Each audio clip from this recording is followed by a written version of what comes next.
Morning, everybody. What's happening? And good to see you all online, who is ever checking it out online. We're happy to be here. My name is Tim Gillespie. I'm the lead pastor for Crosswalk Church in Redlands, California, and I'm the teaching pastor for our Crosswalk global network of churches, and we'll get into that in a little bit. But I thought I would give you a brief history of Crosswalk real quick. I've almost been there 10 years. It'll be 10 years in October.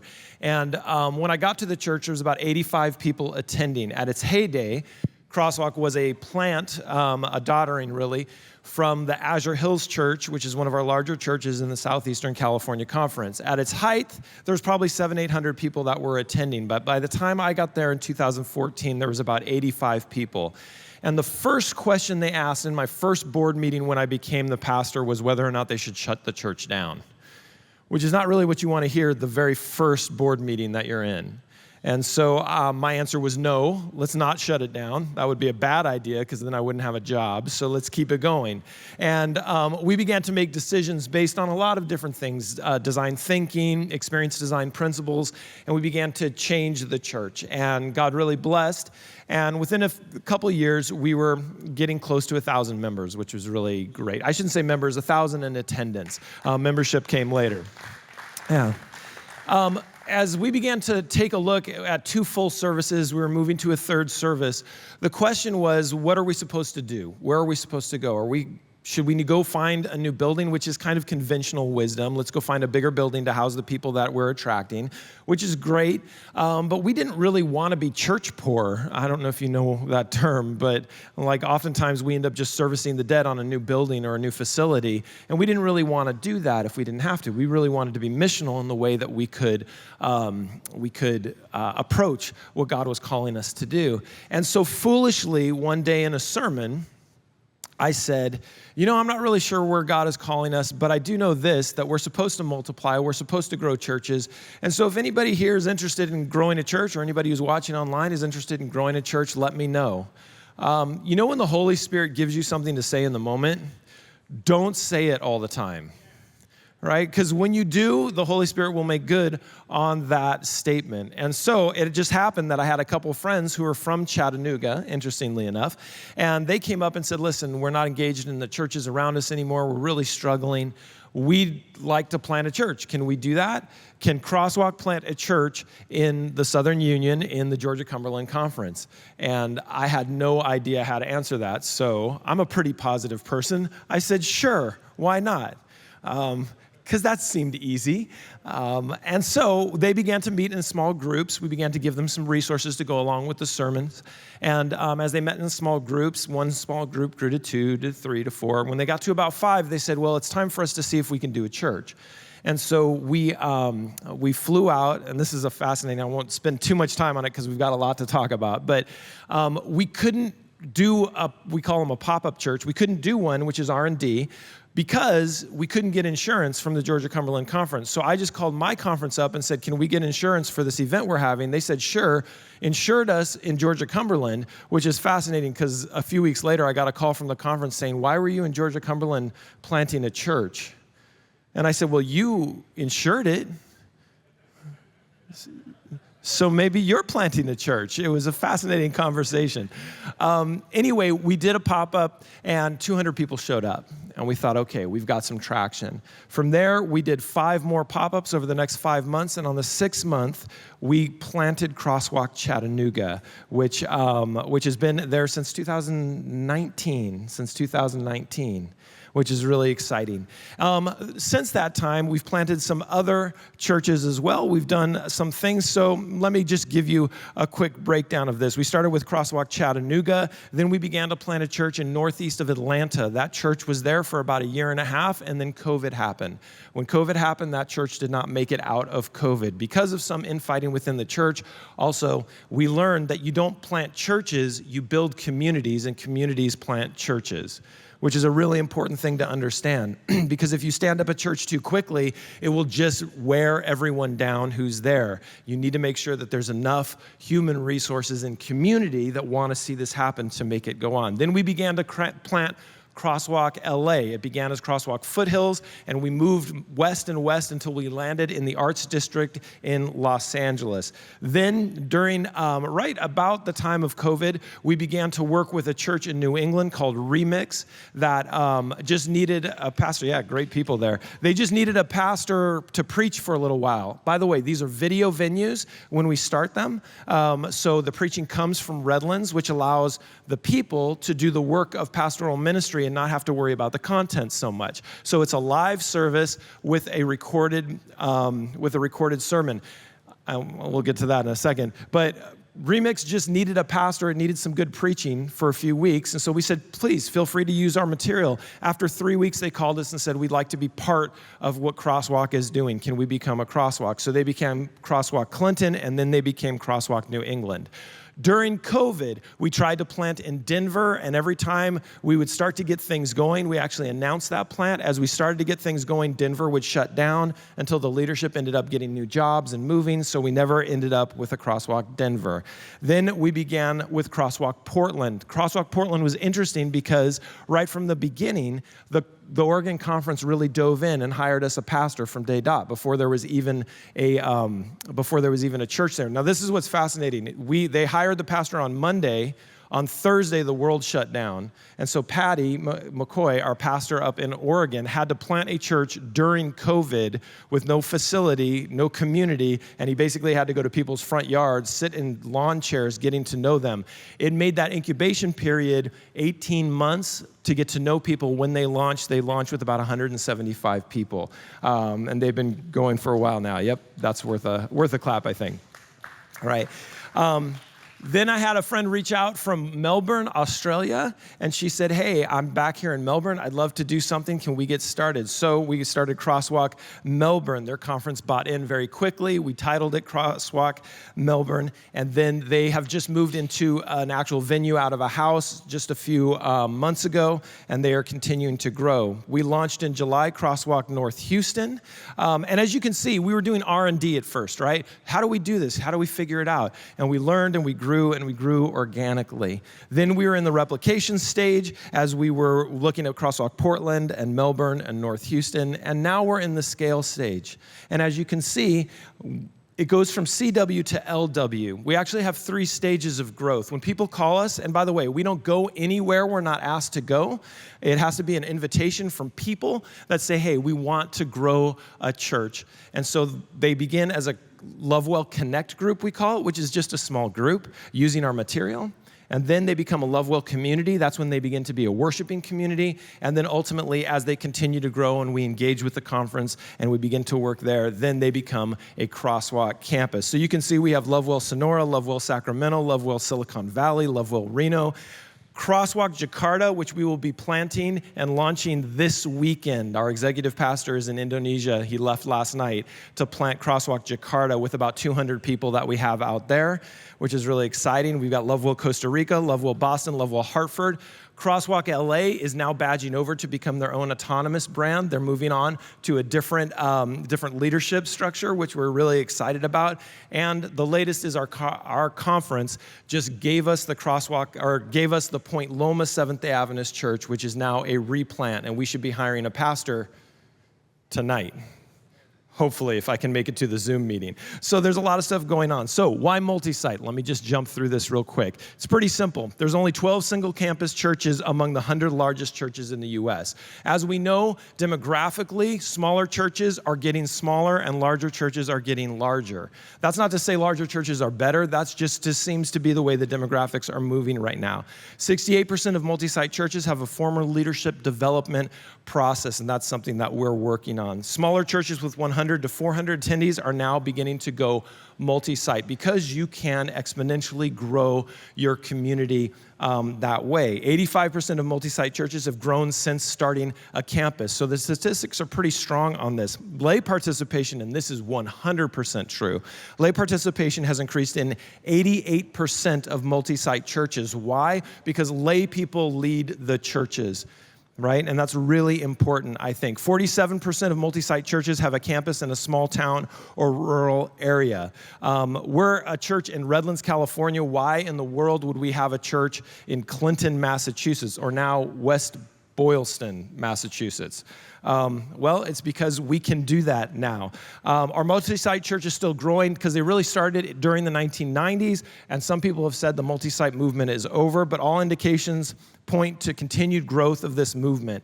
And we have to now include the internet church and multi-site church that are moving towards some sort of convergence. And this is one of the things that happens. We've noticed that people call us and say, we've been watching you for 2 years. We now have 50 people in our house.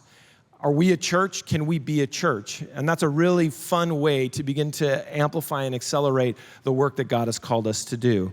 The movement is moving from the early adopter stage to the mid-adopter stage. This is absolutely wrong for us in the Seventh-day Adventist Church. We are still in the early adopter phase of the idea of multi-site churches within our denomination.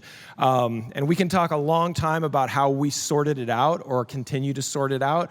I won't go through all that. All I know is this: every church that we plant in every different conference and every different union is a different conversation because of people's understanding of multi-site and their understanding of Crosswalk Church, which, by the way, is a deeply Seventh-day Adventist church. That's one of the questions we get all the time is, are you a Seventh-day Adventist church? And the answer is yes. And as you know, yeah, I mean, I've got the receipts. I pay that tithe check every single month, so you know what that means. That means we're part of the system, right?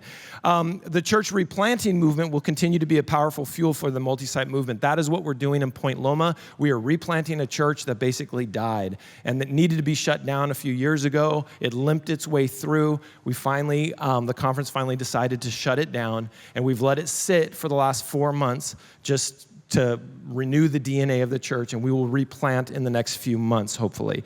Recent decisions by some churches to revert back to a single site are not indications of the movement slowing. So there are some churches that have stepped away from multi-site, and like I said, our Crosswalk LA church felt like they were over-supported by both their conference and Crosswalk, and they decided they wanted to move in their own direction. We're super excited for them, and we bless them on their continued journey.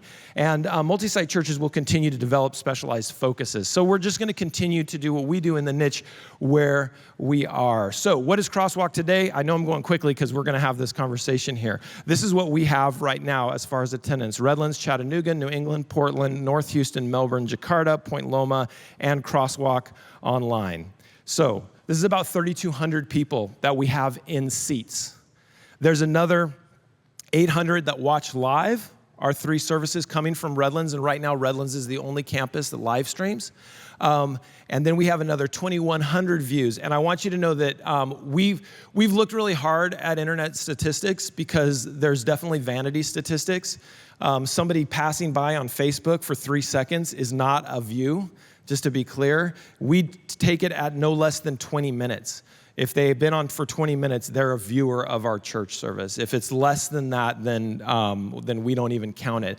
So that's about another 3,000 people or so that are watching Crosswalk every single week and getting to the content. But that doesn't include everything that we put out. Here's our pastoral support. And we hired a conference president about 1.5 years ago from the Illinois conference, Ron Aguilera. Some of you may know him.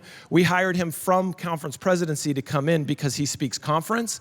And since then, we've grown in our pastoral support because he understands where the hidden budgets are in conferences, which I don't know as a pastor. And so he says, well, you can take it from here. And they go, oh, that makes sense. So we've got 6 pastors here at Redlands, 1, Dave, right here in Georgia, Cumberland. He desperately needs more because he's doing like 50 Bible studies right now. New England has half a pastor. He's a districted pastor. 2 pastors in Jakarta that have been assigned to the Jakarta church. 3 pastors in Portland, Oregon. Our North Houston campus has a bivocational pastor, he's great.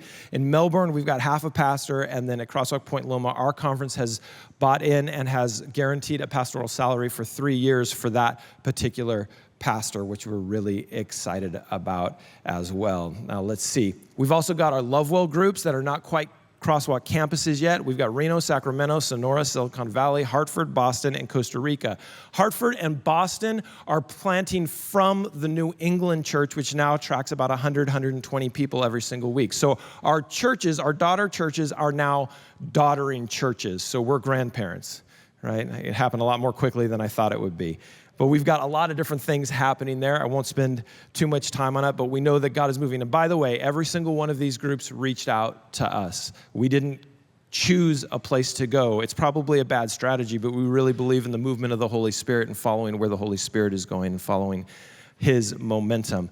Crosswalk Point Loma, we should wrap up our pastoral search. We've got a database of over 100 people. Our first meeting, which was last week, interest had 48 people there, and we've got $150,000 allotted. And that's church money that the Point Loma Church had already in the bank that's allotted to doing some investment in the buildings where they are. Now, okay, that's a lot. That's where we are right now. Now I want to talk to you.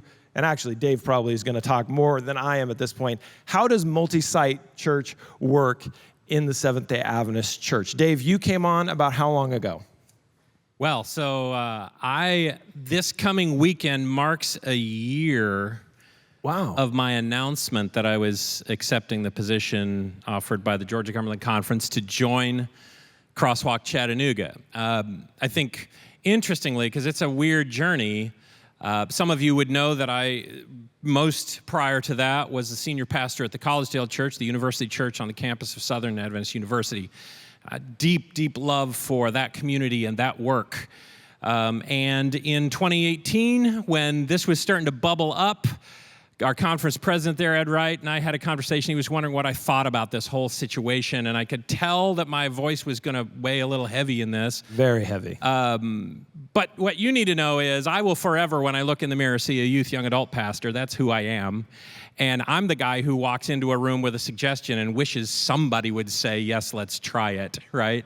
And so I found myself in that position of, weirdly, having some momentum to throw toward this. And so as it bubbled up, they needed, because 5 years in, this last fall was 5 years of Crosswalk Chattanooga, and they didn't have pastoral support, and a bunch of people just trying to do this thing with it hanging over their head. You probably don't even want to be a part of us, right? Right. So just to be clear, Crosswalk Chattanooga was tracking about 600 in attendance with no pastor. They had been running it completely, almost 100% video venue, which is just shocking and phenomenal. And we're so glad that you decided to come on. And Dave, from the very beginning, we invited him to come and be on our leadership team, on our board at Crosswalk Chattanooga, because he was so supportive of something innovative, and we really appreciate that.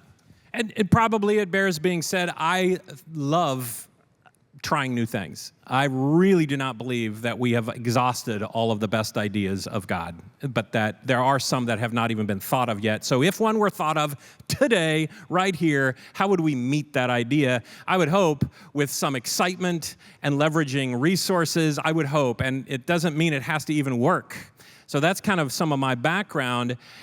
As I was asked to join, one of the things that people I would talk with, thinking through whether I was going to say yes, what God wanted Carolyn and myself to do, one of the things I would regularly get met with is, well, but how's it going to be to work with Tim? Of course, I don't know. But the implicit question is, you're going to have responsibilities to something else, right? This whole multi-site approach.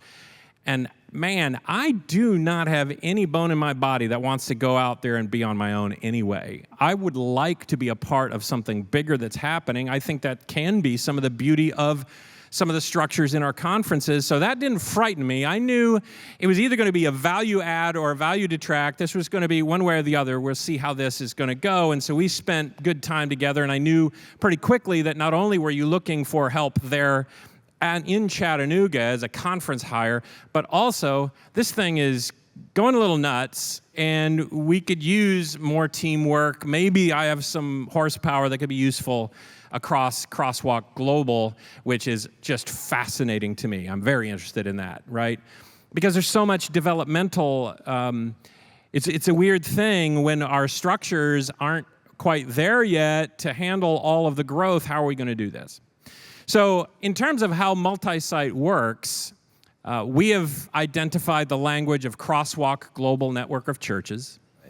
We have an executive leadership team. We spend a lot of time together, a lot of content development.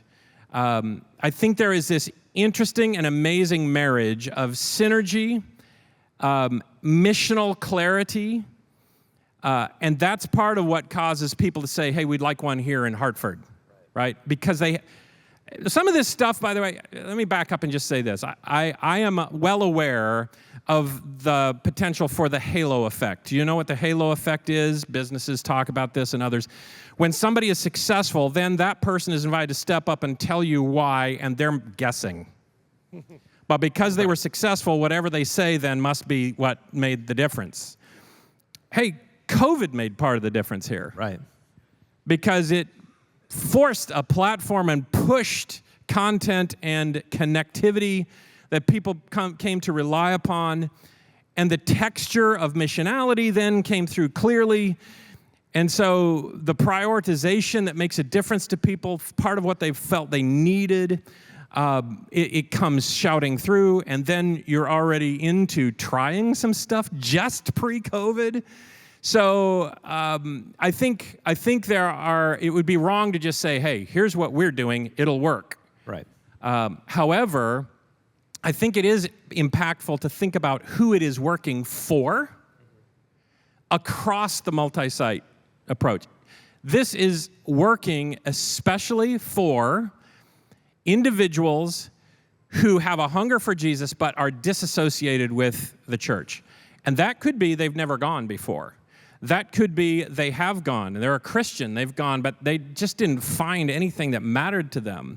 It could be Seventh-day Adventists who have decided that it just isn't relevant to me, and it doesn't actually look or speak to my life. It could be somebody who was burned, and when I talk to people, I don't know about you, Tim, but that's the one that I think people are assuming are most apt to come to Crosswalk, are people who are hurt. And I find that is a few categories down in terms of what is most common. In the Chattanooga area, we have so many individuals who went to Southern, who came there because of, whatever, it's a beautiful place to live, and are disconnected from Christianity because of relevance issues, not being burned. They weren't hurt by anybody in particular. It just doesn't matter to me. And as you think about all those people graduating and so on. So part of what I think is the beauty of Crosswalk Global and then Crosswalk local campuses is there is a clarity of a sense of identity that hits right in the heart.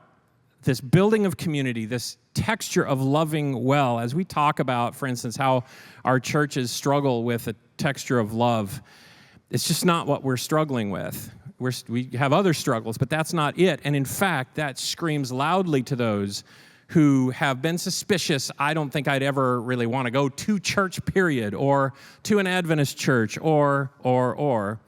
And so they walk in, feel it, find it, and then they stay to hear, what is this really about, right? And so you have people all over the world who have that hunger and can feel that texture and start to be able to buy in and now want to know, well, how could I get going? And so rather than deciding that Chattanooga should have a church, people on the ground who are going to be there and do the work decide, hey, can we have some help in this kind of structure? And Crosswalk Global is able to say, yes, we're developing all of this for you, for your help. How can we help you better? And I think crossing some of the boundaries and barriers of how can we speak clearly enough to local administrations of conferences. I think it's interesting that often when we try new things, we have to kind of blow up some old thing. And we're desperately trying to start some new thing while honoring what has been in existence. No matter what you might hear from somebody, that is our approach. Right, and that's why I mentioned that we're a Seventh-day Adventist church before, because we're doing things differently, and we're doing things differently structurally within the Seventh-day Adventist church.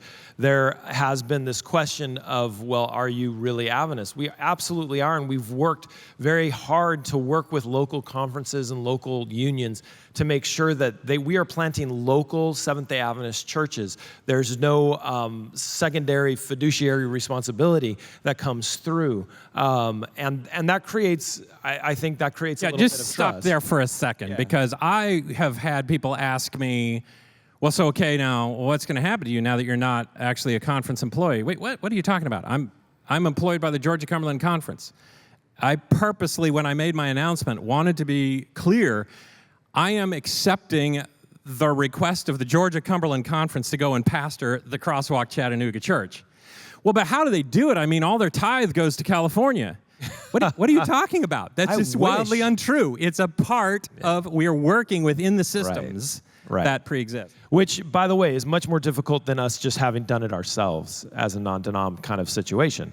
To stay within the organization and do something new and innovative is always more difficult, but every time we've tried to do something, the church has expanded and been creative, and we had support from the NAD, we've had support from our conferences and our unions, and it's been really, really a blessing. Why don't we jump into kind of the things we do to make multi-site work, and then we'll talk about kind of the people we're really able to reach. So unity is the main thing. Whether it's unity in brand, whether it's unity in messaging or teaching, and we'll go through a little bit of that. So if you follow all the Crosswalk churches and all the Crosswalk entities on social media, I just use the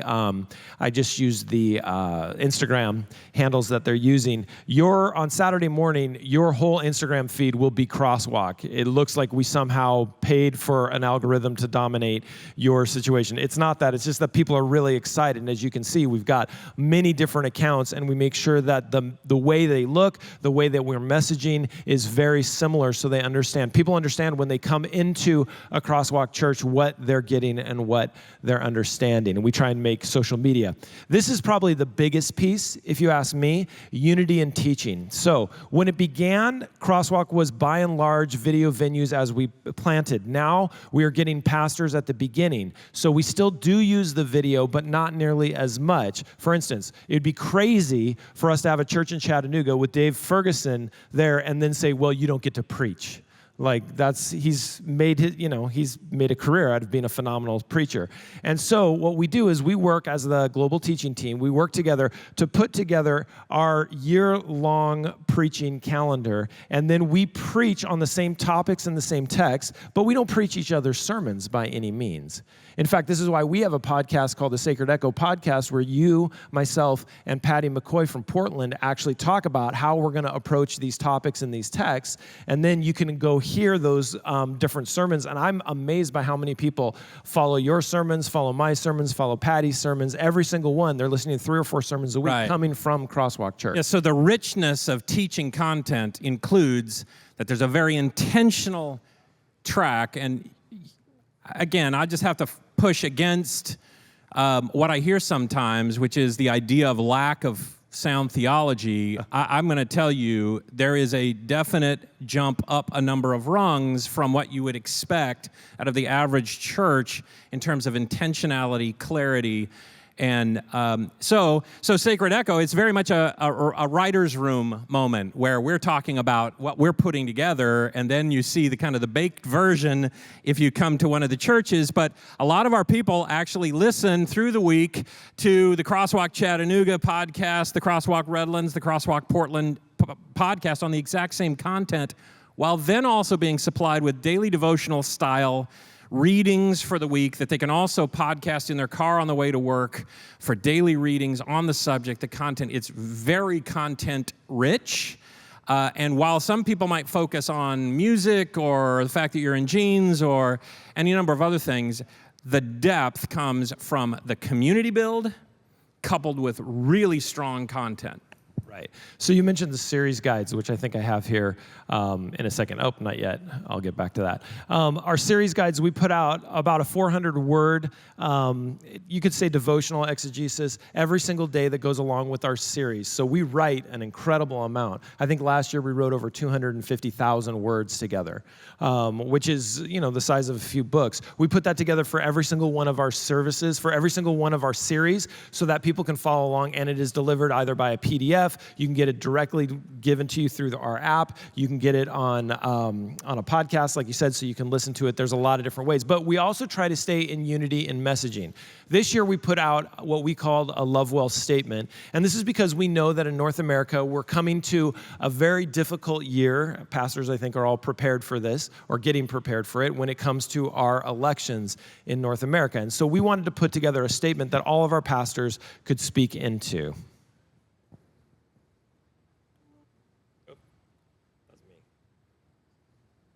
Here we go. It should happen. Good morning. So good morning. Good morning. Good morning. Good morning. Good morning, Crosswalk. I would like to share with you a statement of commitment we would like to make with you. This message comes to you from the teaching team at the Crosswalk Global Network of Churches and all the other pastors who have signed on to this message. We live in a contentious world. And in contentious times. Our communities of belonging are not immune to the whims of history, politics, and culture, and as such, we think it's essential to share our intentions for the upcoming season. We intend to continue to preach God's word and follow wherever Christ leads. Thus far, you've chosen to trust us, and we ask for your confidence even as we speak the words of Jesus that might be interpreted as uncomfortable. We commit to being on your side. As communities of belonging, we are called to abide with one another. In and out of season. In and out of season. In and out of season. The person to your left, to your right, in front of you, behind you, they are your brother and your sister in Christ. And we ask you to treat each person as such. We commit to generosity in listening to your opinions and thoughts and ask for the same benevolence as you listen to us preach each week. We commit to the uncomfortable rhetoric of love that Jesus preached. The elemental love of Jesus will carry us through. Anything less, and our communities will fall apart. We commit to being your pastors, even if we disagree. We commit to the realization that the words of Jesus are not apolitical, but that his politics of the kingdom transcends the empires of this world, and our allegiances Must be first and foremost to him and his Father's kingdom. We love being your pastors. We and I love being your pastors. we love being your pastors. We love being your pastors. We love being your pastors. we love being your pastors. We love trusting you. Sacred work requires prayer and commitment. And we do this work together. As we do this work together, we ask that you continue to take seriously the call to live beyond the world we see and to love well.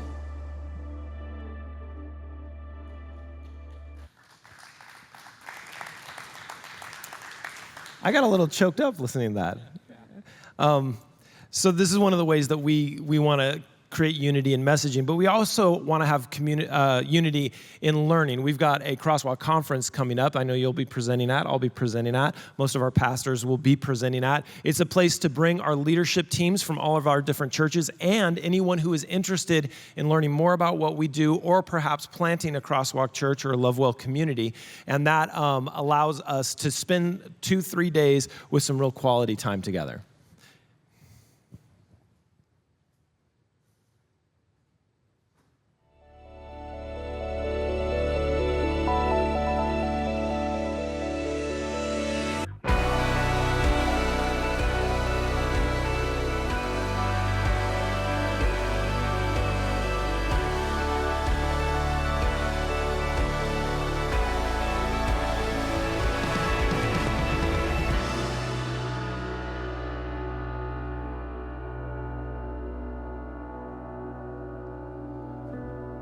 Our theme this year will be experience. We have 3 core values: belonging, momentum, and experience. Last year we talked about the momentum of how we move through the work of the Holy Spirit, and this year we're talking about experience, how you build experiences that are meaningful to people in your community. But these are some of the resources that we give out. These are our series guides, plus our Abide Daily, which is a discipleship podcast that is 7 to 10 minutes usually of quality time to meditate on the word that we're talking about in our series guides every single week. You can get that through the app, or you can get it through all the different kind of places you get podcasts and all that sort of thing. And then here's some of our digital resources that we give in our app content every single week. We also have Unity in digital production. So we talked about the Sacred Echo podcast, whether it's the sermons that you're going through, other interesting podcasts that we do either together or opposite. And then I just threw in a little plug for our Crosswalk worship. This particular video has almost 2 million views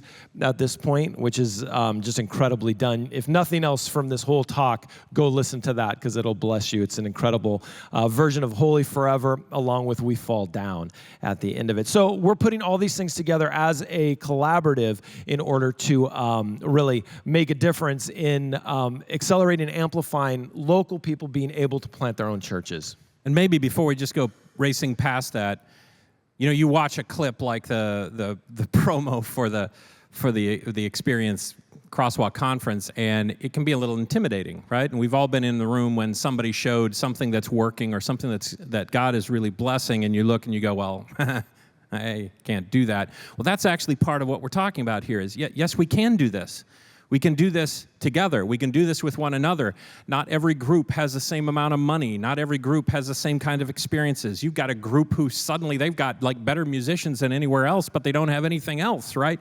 How can you do that? Well, the synergies and the banding together, the bonding together, the core mentality and missionality that unites us then allows us to leverage resources in a completely different kind of way, and doesn't have to say, down with our structures, but rather, let's work for some freedom to create some structures within structures that can actually not just survive, but thrive. And I just promise you, your conference, whether they know it or not, would be better off with a thriving community like a Crosswalk going on inside of it, because of the passion and the interest and the growth and some of the statistics that we say we want to fight can be done. And by leveraging $1 across a bunch of ways and places. Right. And, one of the statistics was the percentage of members versus attenders in our conferences at this point, or our unions at this point. Right now, because Crosswalk Redlands has been established, we're 20 years old, we have about 1,400 members. That's grown from 467 when I got there to 1,400 at this point. You have about 350. Portland has, I think, about 175 or so, even though you have 1,000 people attending every single week. We have over our number. Portland has over their number. We can account, even though we can account for about 3,200 people each week in church, our membership is only 2,000 or so. Because some of our groups are not churches yet, they don't hold membership, some of them aren't even companies yet, but they continue to grow. Now, I'm gonna ask this question, Dave. What is the core missionality of Crosswalk? Like, what are we really doing? Because it's new and people aren't sure and they're wondering, like, what do you think we're really doing? Well, so I think the core values that you just described, belonging, momentum, and experience, which bear an awful lot of unpacking, first of all, wonderfully acknowledge that there's much to what is core to us that we don't need to be saying all the time, right? I mean, that can lead to somebody saying, well, but then are you even a Seventh-day Adventist? Well, yes, that's behind the core, all of our Seventh-day Adventist values. But as we look at what it is that's happening and what we are really doing, and I would like to say it's because we targeted doing this. Right. I'm not absolutely certain that is We're so. targeting it now. Yes, we are targeting it now. We are reacting to it now. Let me just use this example. The way I was taught way back in the year of our Lord, 1990, and it was a long time ago, I went to an evangelistic field school, right? An evangelism field school. And what felt like the approach that I will not blame on anybody else, but rather on my own internalization of the approach, was that our approach is to see, can we possibly get people who don't know Jesus into a room so that I can convince them that what I believe is correct enough that they should believe it? And then I would discover that actually the people that came into the room often were people who love Jesus already and just are not Seventh-day Adventists. And there was this texture of, if you're healthy in your spirituality but not Adventist, you're probably lost. And that started to be a problem in my head. Because if we look at our evangelism, one might wonder if we dug down too deep, if we're shifting somebody from one category to another of salvation, it might not kind of count the same way as evangelism, but that's the way we talk. So I can get you into a room, and I can convince you that what I believe is correct enough that you would then say you're willing to believe it, and this will lead toward baptism. And of course, we all know the attrition rate of getting somebody into the room and then getting to the point of baptism. Somewhere along the way, we transition to bringing them into our church, which has to be a little bit of a bait and switch in many situations, is what I was taught. You know, we got to let people know that we no longer have the Holiday Inn. But good news, there's an Adventist church right around the corner that we can go to that they're letting us use, that I also pastor. But then we have some that are baptized, and then you know what our next task is, right? Pray and hope and try to have our church be loving enough and careful enough that during 6 weeks they'll make 6 friends or else they're gone, right? And that's a minefield. Then, if they do stay, how could we get them to actually participate, being fully involved in giving and service and so on? Here's what's happening at Crosswalk through none of my intention. It's what I inherited because of the fact that this starts with lay people fired up about Jesus who want to do something together and have this texture of missionality. And that is, it starts with an environment that unyieldingly is welcoming. And somebody would say, if you're not willing to stand at the door and say Happy Sabbath to a person who doesn't even understand what Sabbath is, you're not Seventh-day Adventist enough. Well, our people have decided we're going to use the word Saturday, and we're going to let them discover the Sabbath. Come on in. It happens to be the Sabbath.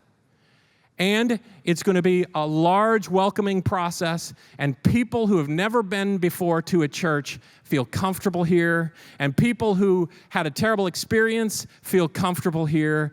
Here's what's amazing. I don't have time to invite people to our church because I am trying desperately to keep up with the people our congregation is inviting. It is extreme and wonderful, right? Right.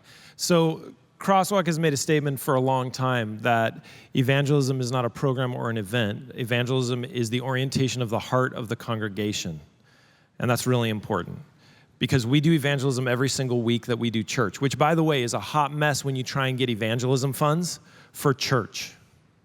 You understand that, right? You've all filled out the evangelism forms that the union gives, right? Well, we just fill it out and say we're going to do church every week. And we'll get calls like, well, is that really evangelism? If it's not, I'm not sure what we're doing. Yeah. I would need to stop baptizing people and stop studying with people who want profession of faith and are coming back to Christ or coming to Him for the first time, having a conversation with this former Adventist young lady and her atheist boyfriend who loves coming because this is a cool place.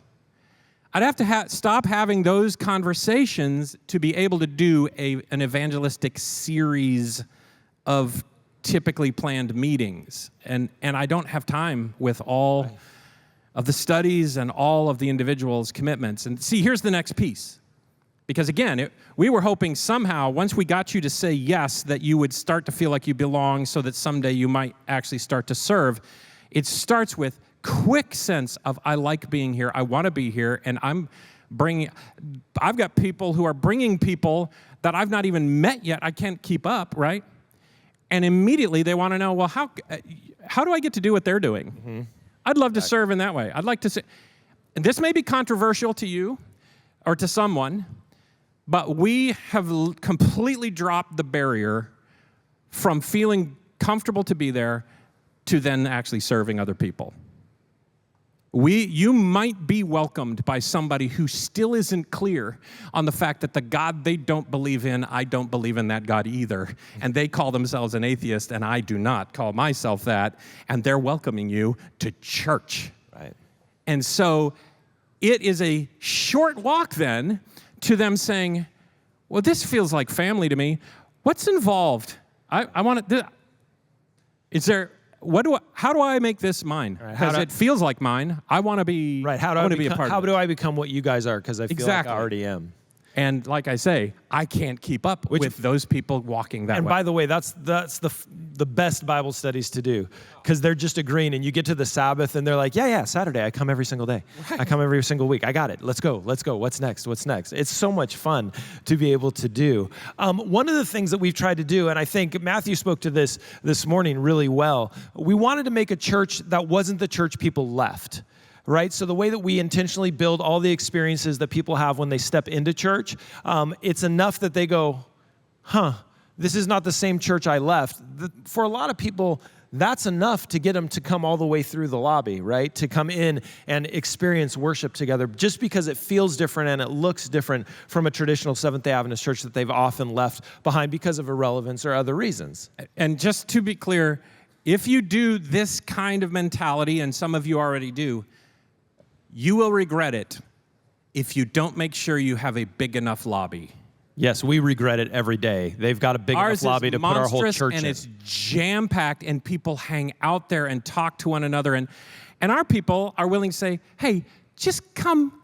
You don't even have to go in. Just come. You're going to enjoy this. Right. And so that's part of it, which has been really important. One of the things that we've kind of leaned into is that we want to give them more Jesus, and we want to live the context of Seventh-day Adventism, right? And I hope you understand what that means. The Seventh-day Adventist basket is a beautiful place to meet Jesus. The Seventh-day Adventist basket is a very interesting and strange social club if Jesus is not involved. So what we try and do is be Jesus forward, as we say, and we live that within the Seventh-day Adventist context, which is health, which is Sabbath, which is all those things, which is really incredibly beautiful. And so we want to make sure that it's really important. But one thing I should mention here, we're obviously a very contemporary styled church. Like, we're not going to shy away from that. That makes sense to me. I don't have any organ music on my Spotify playlist, weirdly. So this kind of music makes sense. This kind of programming makes sense. But the intentionality that you put into whatever kind of service you do, be it more traditional, be it more progressive, whatever, it just needs to be there from the very beginning. Every single thing you put in people's hands, and I could go forever about the material that we have and the branding that we did and how long it took. We do everything we can to make sure that the experience people have is of one of the highest quality brands that they have in their life. People wear Nikes because they identify with Nike. People put Lovewell stickers on their cars, and wear Lovewell t-shirts because it resonates with who they are as a person. And when you get that brand loyalty, I knew, and I don't know how you're going to feel about this, but I knew we were making strides when one of our baristas handed me a coffee on Sabbath morning, and she had Lovewell tattooed on her wrist. And I was like, okay, well, she's committed. More than I have, maybe. Her parents weren't super happy about it. She was an adult, but her parents weren't super happy about it. But it's still pretty amazing. So one of the things that I ran into before coming onto Crosswalk was a conversation around sheep stealing. So I'd just like to talk about it for a second, because I think I'm uniquely positioned to evaluate this a little bit, because I was the senior pastor at the Collegedale Church, and I had a lot of students and a lot of my own people start going to Crosswalk. And I would be invited to go over there and preach, and I'd go over and preach, and I'd have some of my own members there apologize to me. And I said, well, I'm actually here right now too, you realize. But so we have this sense that if someone else is doing well and they're near me, that's a threat. And I don't come stock with that. So I was interested to kind of investigate this a little more. Had a lot of conversations with administrators over whether they're just stealing sheep. I want to talk about that for a second, because I don't think we're well equipped to understand what we're talking about in that regard. Right. I want to tell you about one family. This particular family, when I first arrived at the Collegedale Church, we had a head deaconess that was stepping down, and I asked this woman, who is fantastic at organization and all that's going on, massive ministries under this, would she lead it? And she said yes. Her husband, a deacon. Along the way, she had served for quite a while, decided she wanted to step away from that. She was also pivotal in our children's area. And then they kind of disappeared. And I noticed that they were actually going to Crosswalk. So we've got two core, long-time, key leaders in our church that have now been stolen, and they have finances. So You feel it, right? But here's what needs to be told, which, by the way, right about now, our conference executive committee is voting them into membership at the Crosswalk Church. Here's what you need to know. They started going there because her brother, she's in her 50s, her brother, who had never had a relationship with Jesus, discovered Crosswalk, started going to Crosswalk with his wife and daughter, and they were all in. And she's, look, I'm going where my brother is going because he's just been diagnosed with cancer and he's got 6 months to live. And he came to Jesus. You going to begrudge her? That she should be in a place where her brother, who's not going to be here long, has found Jesus, and where her niece, who's about to lose her father, is finding Jesus and community. Well, who would begrudge her this? This man passes away over the Christmas season and wants to have a funeral in the building where we're meeting, and so asks everybody to wear University of Tennessee orange. It was a sea of orange in that funeral. This woman and her husband, who have moved from the Collegedale Church, her father shows up for that funeral, father of the gentleman who has passed away. Hasn't been to church for 45 years. Decides to come the next day to church because of the love he felt at that funeral. And he now and his wife are members and have been reactivated. And this woman says to me, I thought I was starting to go to Crosswalk for my brother. I thought maybe I could get my kids to come back to church. Turns out I'm here for my father. Would you begrudge her that? I mean, come on. What are we doing with the math? Only to know that her daughter, who just graduated from the University of Georgia Law School, just got married to another young man who graduated from law school, 2 young lawyers who just passed the bar. I see them at church one day. I've always had a good relationship with the daughter, Abby, and so I started interacting with her. It turns out I'm realizing they've been here for a few weeks now. We did a series on mental health issues, and they just were parroting back how important this had been. We take them out to a meal. They're saying, you know what? Yep, this is we can feel the difference here. We want to be here. It was their children that they came there for, turns out. Right now, we've got a bylaws design team that's doing some work. Their lawyer daughter is on that team. And actually, their lawyer's son is on that team. And I'm talking to him because I'm going to invite him to join this group because I can tell out of all of his gifts what he really loves doing is research and writing policy. It's like, well, okay. Turns out he says, you know what, I really need to talk to you about baptism. I went to one of our schools, and I just never wanted to do it because everybody else was doing it, and it didn't feel legitimate and real to me. And I just know I need to give myself in baptism to Jesus Christ. Okay, so did we steal those 2 people? I was at the other end of it, and I could tell there are people who are active members here who are going over there in part because of someone they love who is coming to Jesus. We cannot even pretend to stand in the way of that. We should be celebrating that. The numbers of people that are coming back. And then there's this on the parable of the lost sheep. Because Jesus says, and I don't think he purposely left something out. I think he let us find it ourselves. You have 99 and 1 walks away. And I'm going to suggest to you that turning a Methodist who has a saving relationship with Jesus into a Seventh-day Adventist is lesser of a deal, evangelistically, than finding somebody who's walked away from Jesus and them coming back to Jesus. We don't always talk about it that way because their membership was still on our books. But reclaiming that person, here's what I've discovered, and it would be an ingenious game plan if it weren't so amazingly dangerous. Here's what happens. Our young people, our middle-aged, they leave church, they feel disconnected, they walk away, and they go, and they don't just make friends with other Christians or Seventh-day Adventists. In fact, many times they want to find somebody else.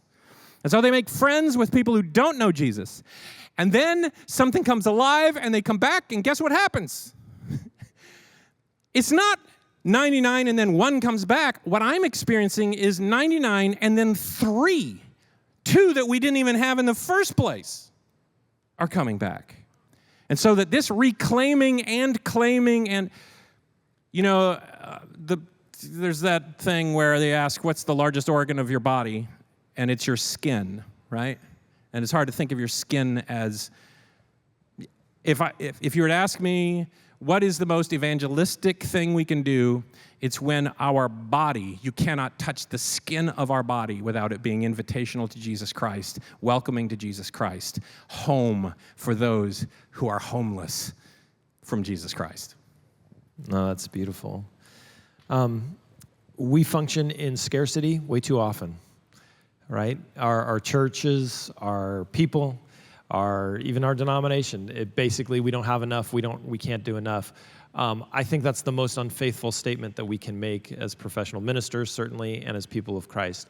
If God owns it all, God has it all. And so there's enough to do exactly what God is calling you to do in any given situation.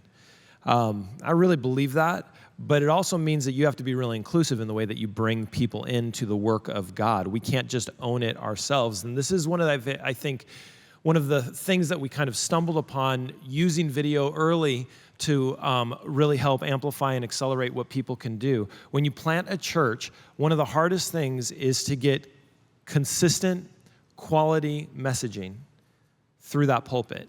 Wonderful people who have day jobs, who are gonna talk about their love for Jesus in beautiful ways and sometimes very strange ways, right? So you begin to wonder, should I invite people to this church because I don't know what's gonna come from the pulpit? One of the things we've been able to do is keep a consistency of that preaching and that messaging really high so that people feel like they can bring their friends. And when we work in the abundance that God has, God owns the whole world, not just the Seventh-day Adventists in town. You understand that, right? So when someone says, oh, do we need another church there? Yes, absolutely, because there's people out on the road on Sabbath morning that haven't met Jesus yet, and we have an opportunity to give them a place where they can meet Jesus. We work in the abundance of God. We don't work in the scarcity of the empire of man, but yet too often we spend too much time worried about that. And if we do that, we're being unfaithful to what God has promised us time and time again, that if you lift up Jesus, he will draw all people unto him.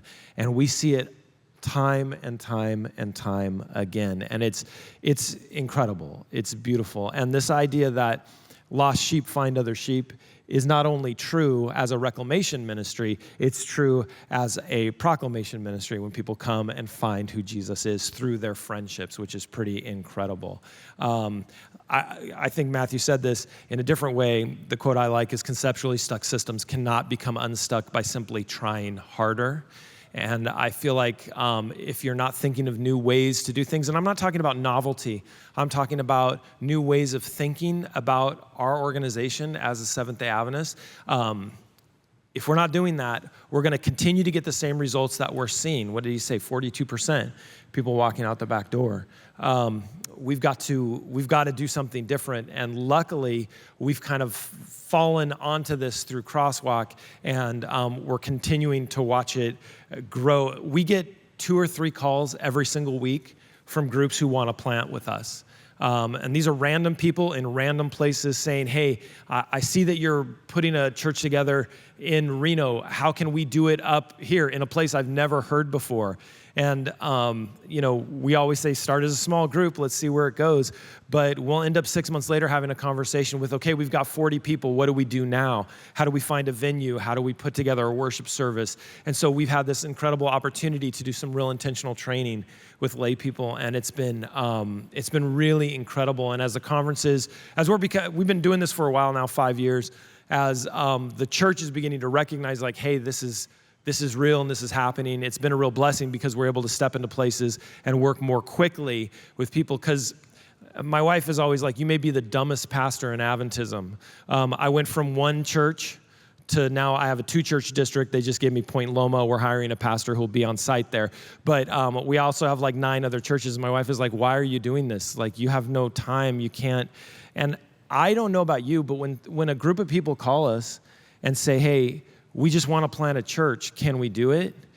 I don't know if that's something that everybody gets to experience, but to me, every time I experience that conversation, I am not only humbled by the fact that they would reach out to us because we've been doing something in this space, but I'm humbled by the fact that there are people who are willing to open up their homes, put in their personal finances, put in overwhelming amounts of time and They're inevitably sacrifice. saying, can I just throw my life full into the work of Jesus Christ? Would you allow that, please? Right. Yeah. And that's what they're asking. Can we do that? And I think sometimes we are a very permission-based organization. We want to make sure we've got permission. Sometimes the Holy Spirit just moves, right? And you should be absolutely afraid of that, because when the Holy Spirit really begins to move, it then takes over your life. And so, I don't know. That's kind of what we're doing right now. I'm sure that there are a ton of questions, so we're happy to entertain those. Is that happening right now? Right. All right. So we're going right into that. Thank you, guys.